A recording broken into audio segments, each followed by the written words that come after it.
Hi guys, so today is a pretty exciting day because it's haul out day.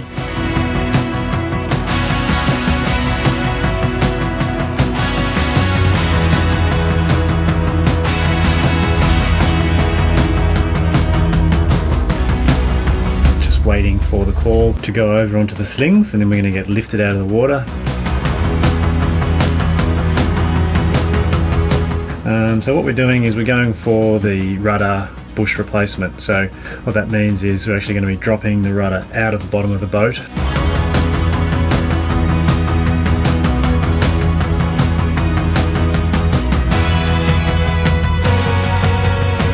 And getting the bushes removed from the hull and making new ones up to suit, getting the local engineering company to make them. And then we're going to get on with a whole lot of other hull work while she's out of the water.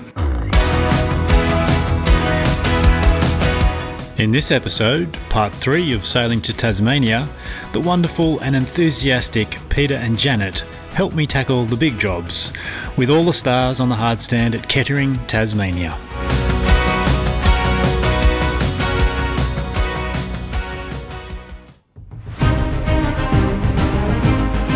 G'day, my name's Jesse. I'm an Aussie sailor living aboard my Australian-built Cavalier 37, All the Stars.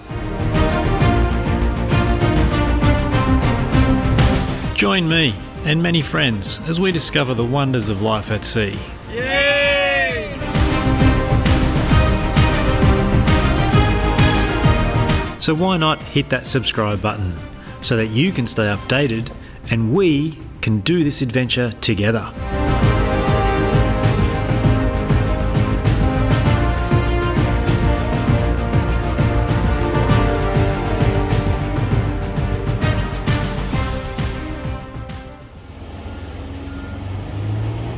Our slip appointment was late in the day, which, as it turned out, would work in our advantage.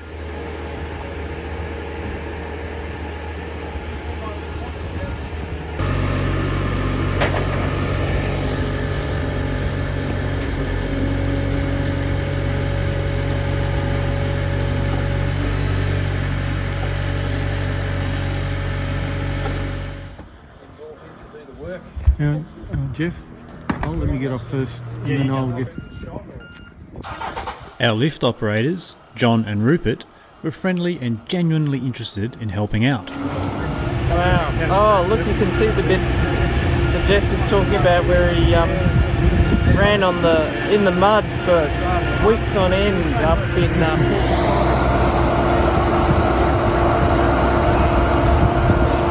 Just watch your feet. Shallow mooring stories aside, the first job at hand was to blast off all the Bermagui barnacles.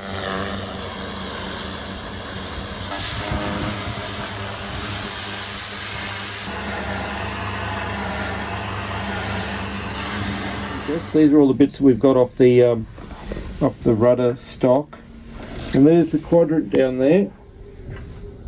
So Jesse's now going to lower it with the forklift. Getting the rudder out was always anticipated to involve hard work and struggle, and yet, with John and Rupert's friendly help, the yard forklift made short work of an otherwise difficult task. The weight's getting you there, and we've got this much to go. Right. Whatever that is. Do you reckon there's less than that on the rudder? I reckon probably, yeah. Anyway, they can sort it in the morning, can't they? Yeah. But I'll just get it clear of the boat so the boat's not hanging. Oh, it's going down. Yep.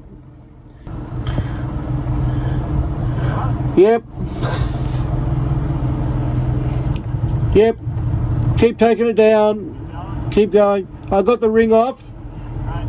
You can probably hold it there for now. The use of Bluetooth headsets proved invaluable throughout the haul out, with no need to yell. Yep. Perfect. Yep. So that, Jesse, is how you drop a rudder. That's indeed. That's the easiest one. Yeah. Very happy with that. Wow. As you can see, the rudder's out there. She's up in the slings. The boys have been very generous in letting us keep the boat up in the slings for the night. So while she's in the slings, I took the opportunity to patch up the keel. I had a bit of bark missing off that after running aground a couple of years ago. So I filled it up with epoxy, thickened epoxy. In the morning when the boys come back, we're going to lift the boat up, get that last little bit of the rudder stock out, and then I'll be able to take the rudder fully out of the boat. By the time we returned at 7 the next morning, the rudder had already been dropped and the boys were moving the boat into position. Yes. And the motor.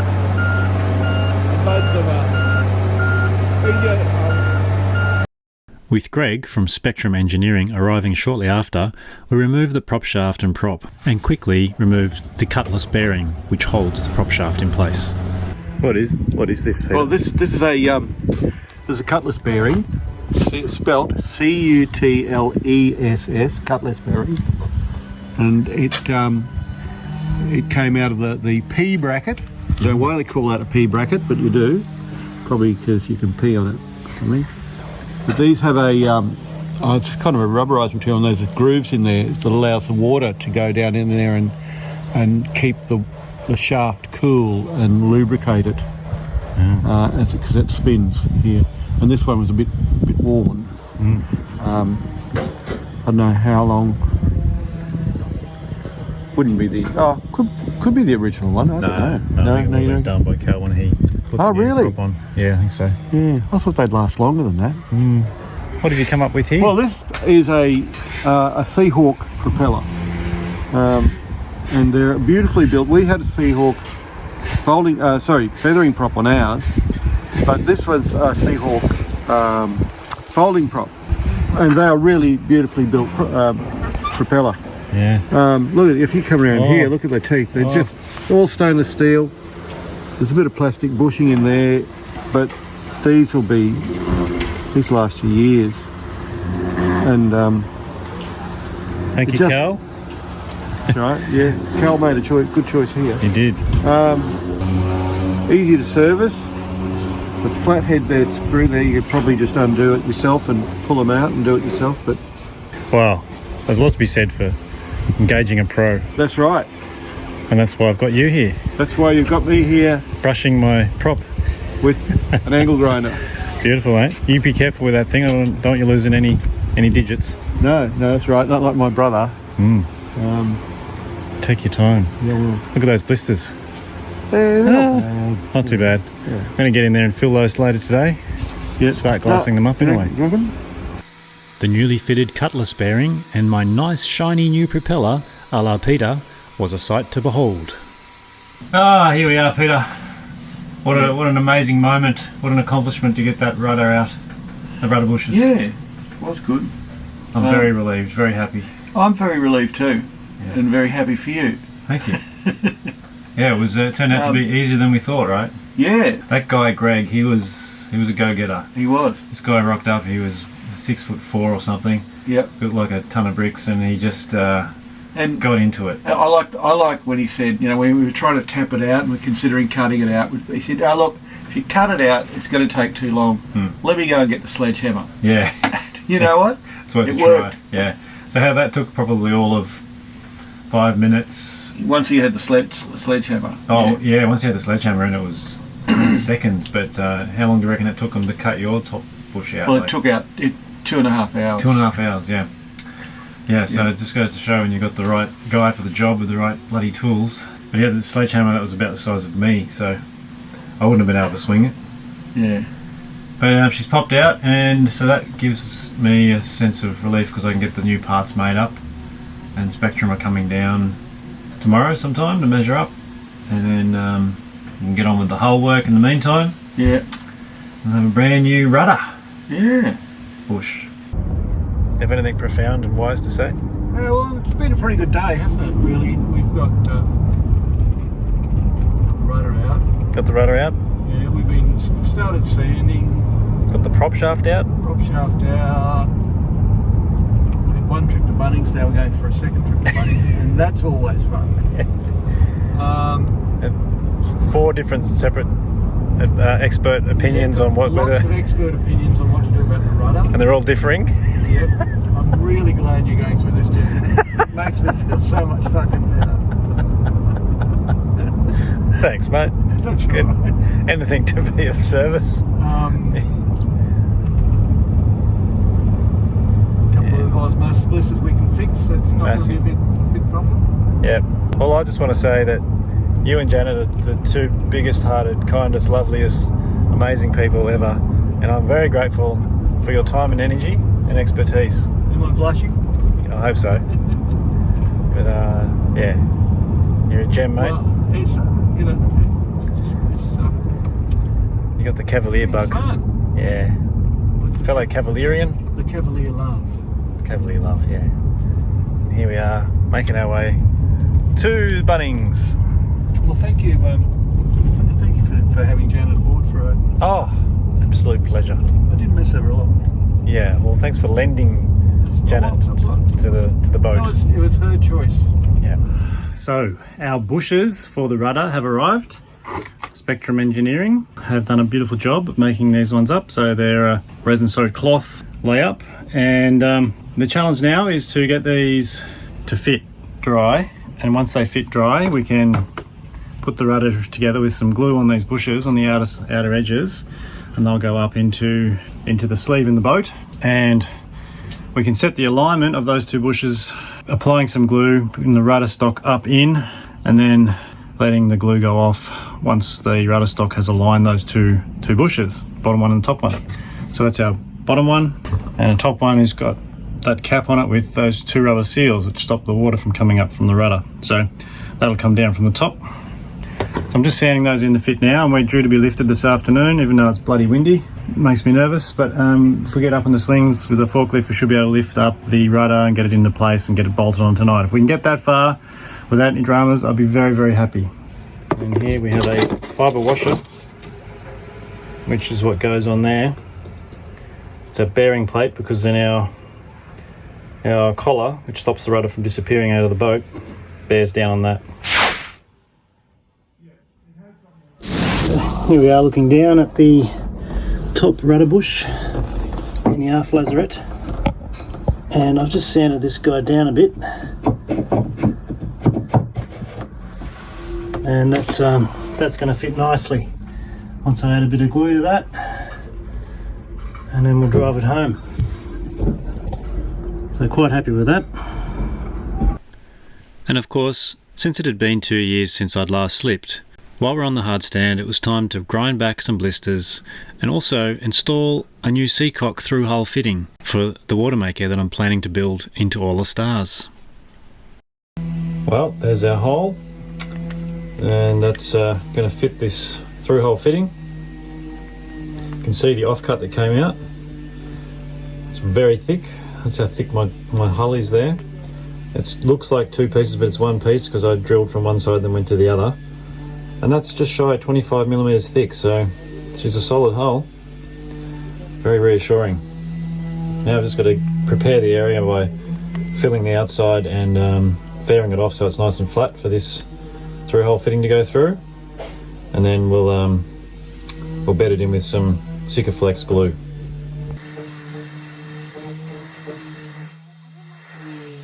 We'll cover the watermaker in upcoming episodes. I can't reach that one, I think.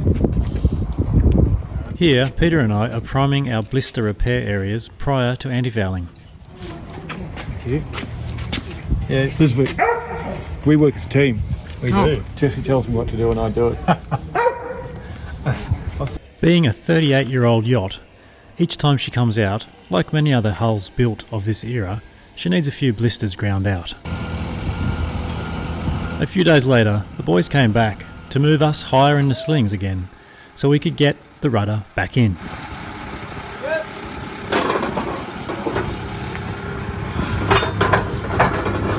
Okay. So, As seen here, Peter is operating a hydraulic jack, which is underneath the rudder, while I keep an eye on the stock above.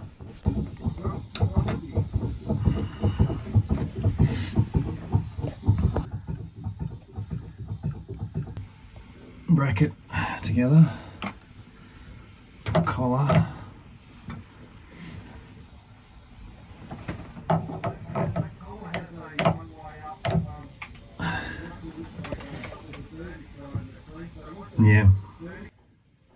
With the collar fitted with our new washer and bush, we discovered a little problem. You go right around that way. Come around here, have a look around this side. See that point there? Oh, yeah. And that looks like it's actually been binding before. So we've decided to take the washer out again and take a bit off it, and also grind a little bit out of the rudder where it was binding against the hull, so that we don't have that restriction. I think it looks good. Yeah, I'll give it a minute. It's the way you do it. It just looks so good.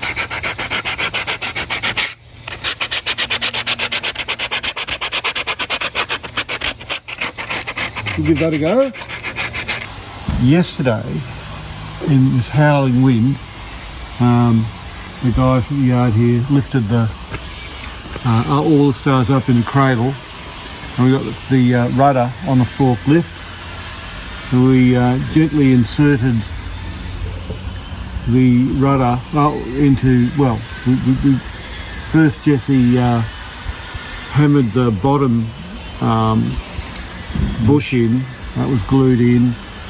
Then we inserted the rudder all the way in and fitted the top bush so that they're both aligned on the rudder shaft. That all went well, and then we went to put in this little washer at the top, and it was like a pufteenth too thick. Jeez, the correct term. Yeah, it's a good term. It's like a bee's dick. Pufteenth bee's dick. So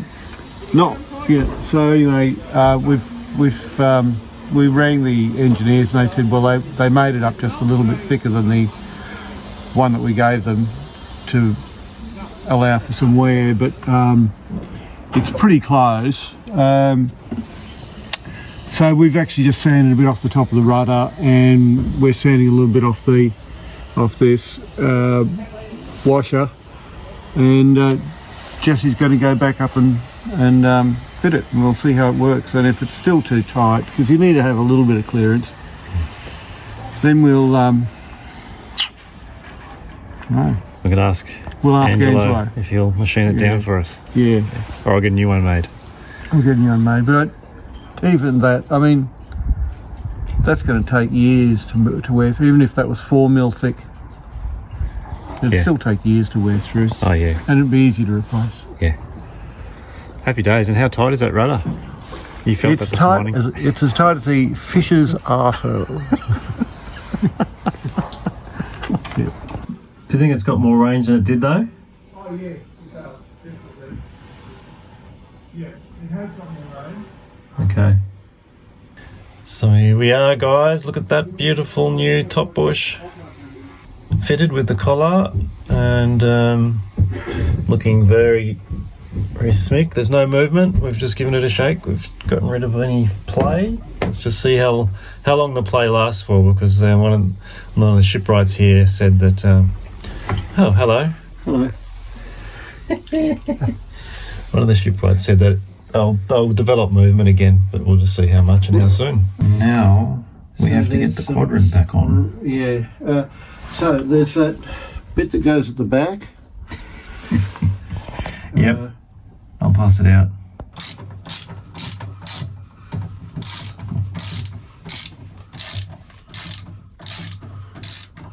Just tightening up the bolts here on the quadrant. Right.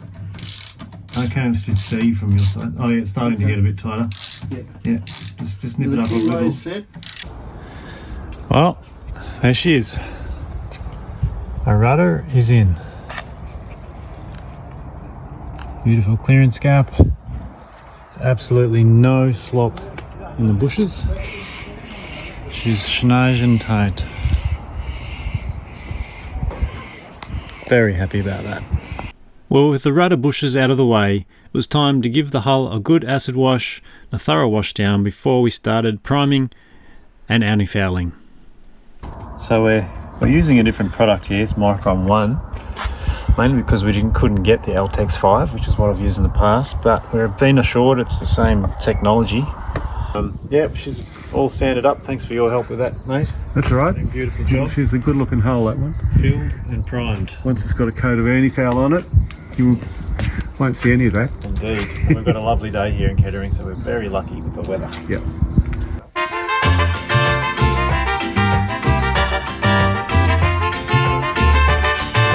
And after all that fuss, it was finally time to do the antifoul waltz.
And as highly satisfying as it is to peel the tape off a nicely painted hull, it was time to fit in a resupply while Peter and Janet had their car handy as they were set to leave the next day.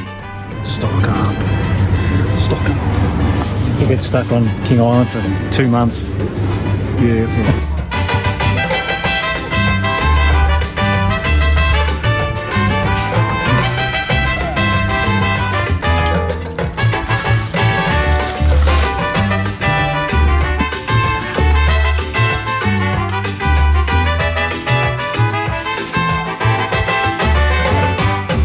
So it looks like we're going to get a chance to test run this beautiful fruit basket that Janet handmade painstakingly. Took over a week. I figure it's probably worth more than the boat now.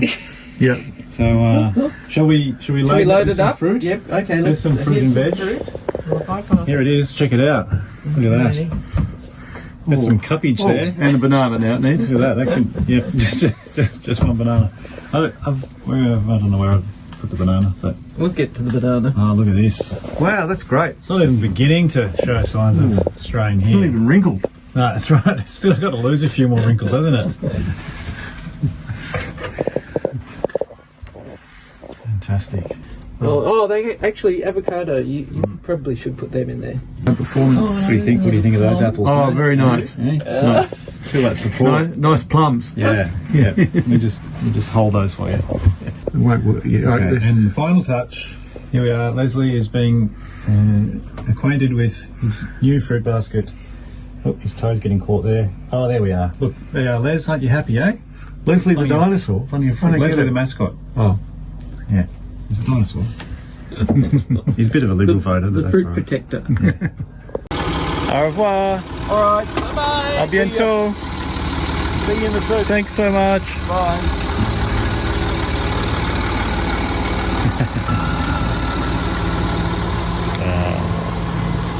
And there they go. The loveliest people ever.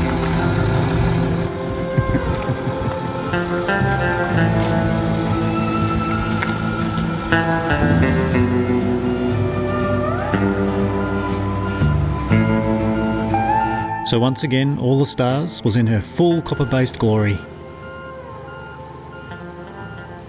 But wait, there's more.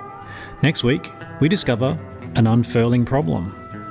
With legendary rigger Peter Coleman and some new crew along to help. Do you want a hand? Check that out.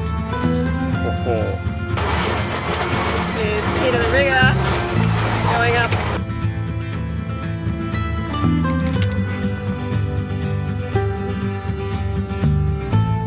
It goes without saying, there's a huge thanks to Peter and Janet for helping out. But also a massive thanks to Jesse and Jay, Angelo and all the trades, John and Rupert, John Deegan and all the staff at Oyster Bay Marina. And thanks for watching. Look from up there and look down at the camera. Okay. Ready? Yeah, go. Oh, geez, I think it's time for a coffee.